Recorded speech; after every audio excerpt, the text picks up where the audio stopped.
Thank you so much for watching here on a Sunday night conversation with Amanda Stoker, with Michael Kroger and also with Linda Scott. Now, lots to talk about here, including Jim Chalmers says, simultaneously, we have to spend more money while cutting the budget. I'm looking forward to how this October mini-budget's going to work, because it'll be sort of magic pudding on steroids. But have a look. Here's what he's saying. We have an incredibly difficult combination of challenges as well. High and rising inflation, rising interest rates, falling real wages at a time when our ability to respond to these challenges is constrained by the fact that the budget is absolutely heaving with Liberal debt. Which, of course, includes all of the pandemic relief for the past 2 years, of which they wanted more. And, of course, they wanted to buy Virgin Australia. I've already mentioned that. Don't worry. Jedi mind trick. It's all just started. Everything personal is now cyclical. So I'll ask you this question, Linda. What should they cut from the federal budget? Well, it's a great question, and one that, you know, they're going to make some very hard choices about. I think it is important, though, to understand that all nations around the world, and of course this is including Australia, will need to look really hard at productivity and how we can drive productivity. Now, you'll all remember when Anthony was last a minister in the Rudd government, this was an obsession of his. He drove really hard to work and improve productivity. The Productivity Commission has just accepted submissions for their latest 5-year review, and I imagine people are going to be following that very closely to try and find a way that we can have a stronger productivity agenda, a stronger innovation agenda. The worst thing you can do for an economy in difficult economic times is cut innovation. And that's what we've seen, unfortunately. We've seen universities not receiving support.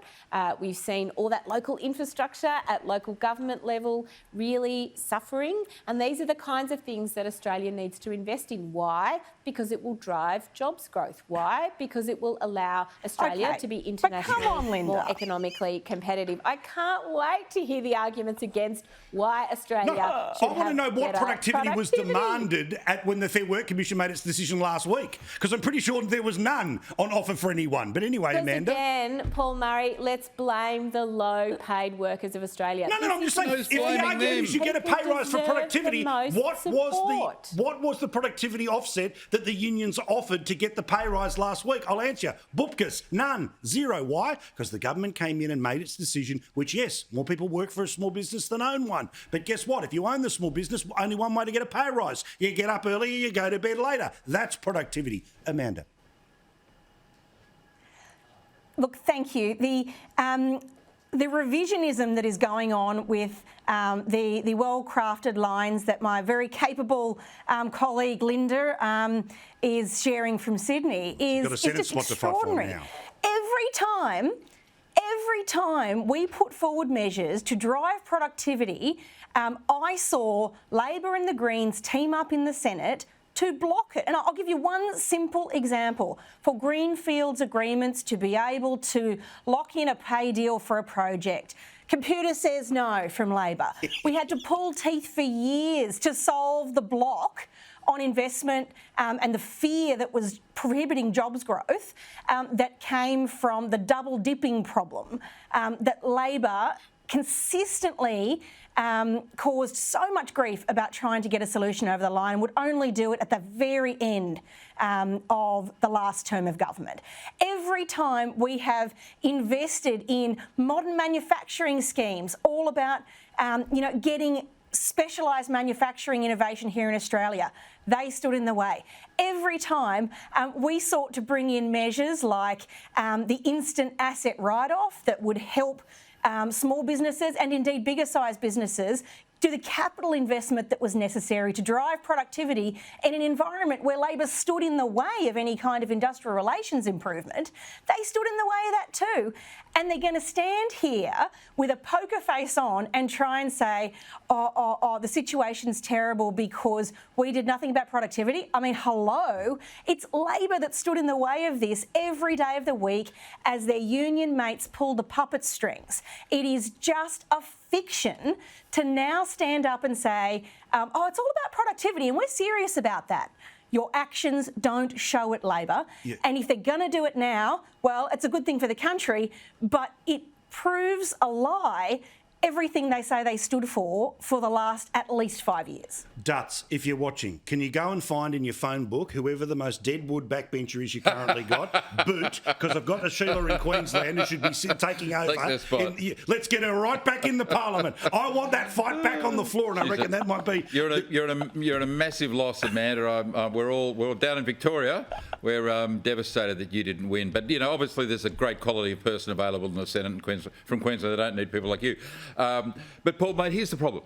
The Labor Party have inculcated people with the view that government can do everything. This is one of the downsides of the pandemic. Government is there to rescue everybody. We can spend more, we can save your job, we can do everything. Governments can, keep you safe at home, we can tell you to wear masks, we can stop travel, blah, blah, blah, right? Everyone now thinks the government can do everything. Labor have built it into their psyche that, we don't need to cut everything. Well, there can't be any losers. Everyone's got to be better off overall, the boot test, right, whatever it is.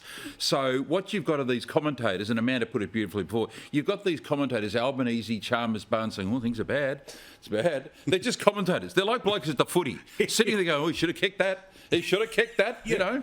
He's 2 out of bounds in the full this week. They're not in the stands anymore. No. These blokes are just commentators. And, sooner or later they're going to have some courage. And can you imagine what Paul Keating's, he's sitting back at home there in one of his $1 million houses looking at these people thinking, who are these rank amateurs running this government? Well, so Linda, we will not interrupt. I would just like to hear the philosophical reverse of what Michael just said, because there's a role for government, sure. But I think certainly after 2 years, the expectation of government seems to be not even where we were a generation ago. It's super old school, and it's nothing I recognise.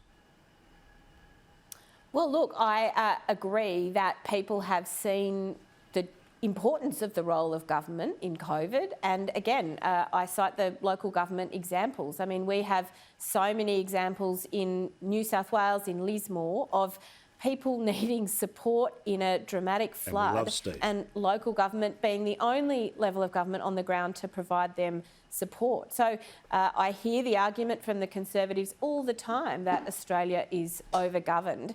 But if you talk to a regional mayor where the only office of a government in town is the town hall, the only public servants in town are those who work for the local government, you'll hear quite a different story. And I'm obviously, as you can imagine, talking on behalf of not just progressive mayors, but some very, very conservative mayors as well. So I'm with you on regional mayors. That they need government support. People have realised that in times of crisis, and we're seeing those again and again in Australia, they need help from government, and that just pulling government out, having tiny government or government that isn't funded properly is not going to protect communities, it's not going to allow them to rebuild. But we can't have it both ways. We can't have, the past 9 years was tiny government, but we have a $1 trillion debt because government was there was too many demands on government. One government in a generation tried to do something about the budget. It was the Abbott government in 13-14, and they were handed their political head